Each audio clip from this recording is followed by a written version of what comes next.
All right, let's talk about something big happening in India. A major economic reform has just been announced that could totally reshape how the country trades with the entire world. So we're going to break down exactly what this customs overhaul means, why it's happening right now, and the massive potential it's holding. And that powerful statement right there, that comes straight from the top. India's Finance Minister Nirmala Sitharaman. When she says this is her next big cleaning up assignment, she's not kidding around. This is a signal for a full-scale overhaul of one of the country's most critical economic gateways. So that brings us to the big questions, right? Why the urgency, and what on earth is tax terrorism? It's a pretty intense phrase, but it turns out that term is the key to understanding this entire move. Okay, so to really get why this is all happening, we actually have to rewind a little bit. See, this isn't some brand new idea that came out of nowhere. You can think of it more like a sequel to a story that already had a very successful first chapter. For years and years, the biggest headache with India's income tax system wasn't even about the tax rates. Nope, it was the administration itself. The whole process was so painful and so agonizing for regular people that it actually earned that dramatic label, tax terrorism.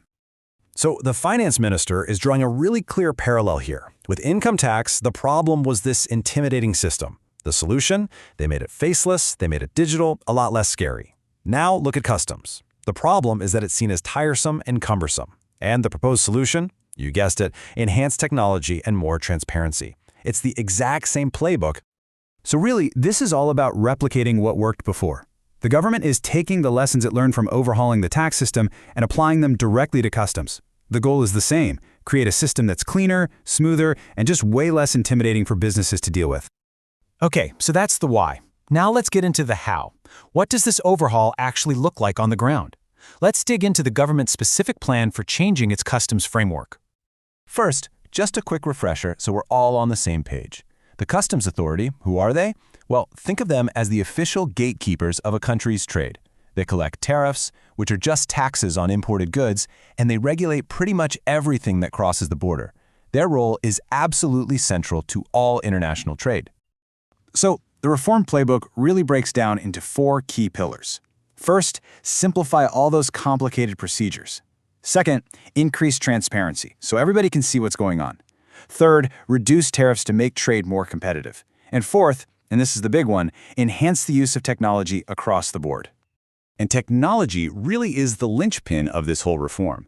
We're talking about way more advanced scanning for shipments.